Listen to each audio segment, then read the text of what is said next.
મેયરને વિપક્ષ નેતા વશરામ સાગઠિયાએ રજૂઆત કરી છે। અલગ અલગ 21 મુદ્દાઓને લઈને મેયરને આવેદનપત્ર આપ્યું છે। ટીઆરપી અગ્નિકાંડ, ટીપી શાખામાં ભ્રષ્ટાચારની રજૂઆત કરવામાં આવી છે। પાર વિભાગમાં ભરતી સહિત અન્ય મુદ્દાઓ પર પણ રજૂઆત કરવામાં આવી છે।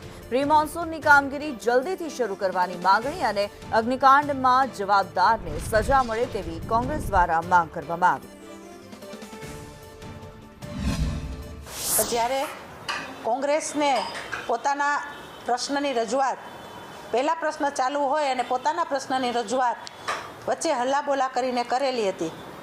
કમિશનર સાહેબ અને મેયરની ઓફિસની અંદર ત્યારે પણ રજૂઆત કરવા માટે પોતે આવેલા નથી। સ્વાભાવિક છે, જે તે પોતાના વિસ્તારના કોર્પોરેટર હોય તો તેના પ્રશ્નનું જે પણ સોલ્યુશન હોય તે અહીંથી અમે કરેલું છે। 15 નંબર વોર્ડની અંદર પણ અમે કામગીરી, રાજકોટનો એ વોર્ડની અંદર પણ કામગીરી કરેલી છે।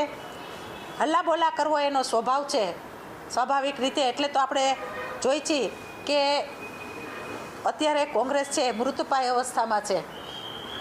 પ્રજાનું કામ કરવું હોય અને પ્રજાની સાથે આપણે રહેવું હોય તો આવા કોઈ જનરલ બોર્ડની ગરિમા જાળવી અને ચાલુ બોર્ડની અંદર આવા હલ્લાબોલા ન કરવા જોઈએ।